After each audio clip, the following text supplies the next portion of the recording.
Olá, pessoal. Vamos retomar aqui de onde paramos.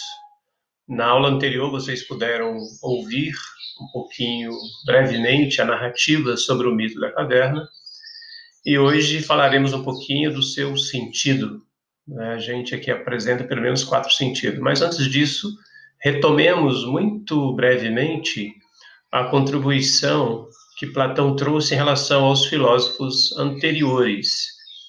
Então, preste atenção nessa imagem, né? Nós temos aí nela representada a novidade que Platão trouxe em relação aos filósofos pré-socráticos. Então, do canto esquerdo, você tem um barco remado somente pelas forças da natureza, não é? O barco à vela.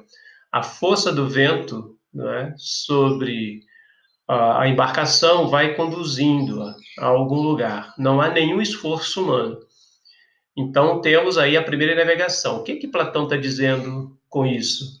Ele está se referindo que os filósofos pré-socráticos tentaram explicar a origem de todas as coisas a partir dos elementos mesmo da natureza, a partir daquilo que se convencionou chamar de causas mecânicas. Mas ele diz que, de verdade, as coisas não se explicam, não é?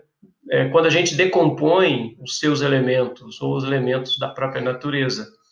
É a mesma coisa, diz ele, se você define o belo, né, pela forma, pela cor, você não está definindo o belo, você está descrevendo.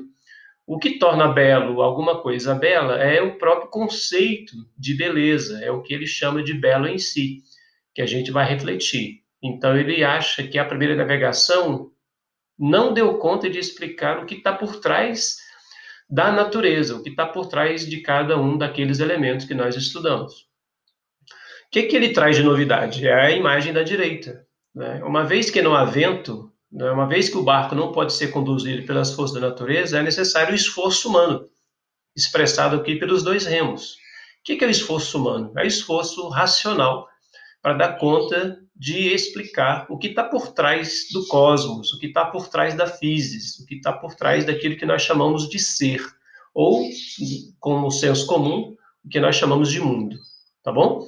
Então, aqui só para retomar brevemente o que nós estudamos e apresentar aqui a inovação do pensamento de Platão.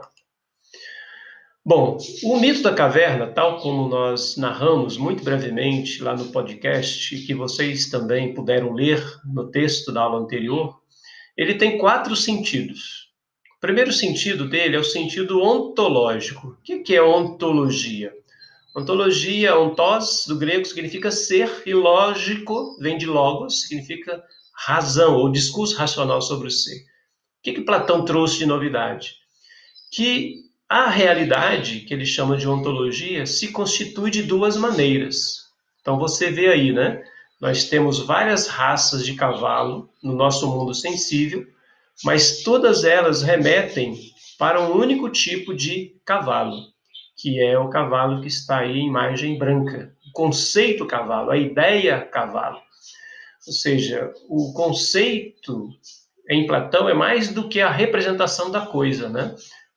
Tem um filósofo muito importante chamado René Descartes que vai trabalhar a ideia como representação da coisa. Em Platão, não. Em Platão, o conceito, a ideia, é a forma de onde aquela coisa foi feita, não é? Do grego eidos, como forma. Ok? Então, avancemos aqui para entender o sentido ontológico.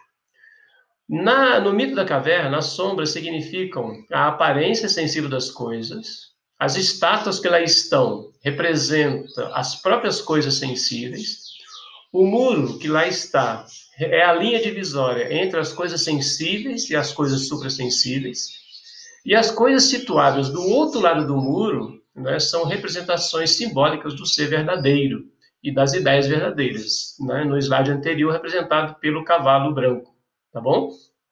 E o sol simboliza a ideia do bem, né? O bem com letra maiúscula, porque o bem ali representa, entre outras coisas, né, o modo como a realidade busca seu último fundamento, né, que é o uno. Tá bom, pessoal? Então, esse é o primeiro conceito. A gente volta no próximo videozinho para aprofundar o segundo conceito. Tá bom?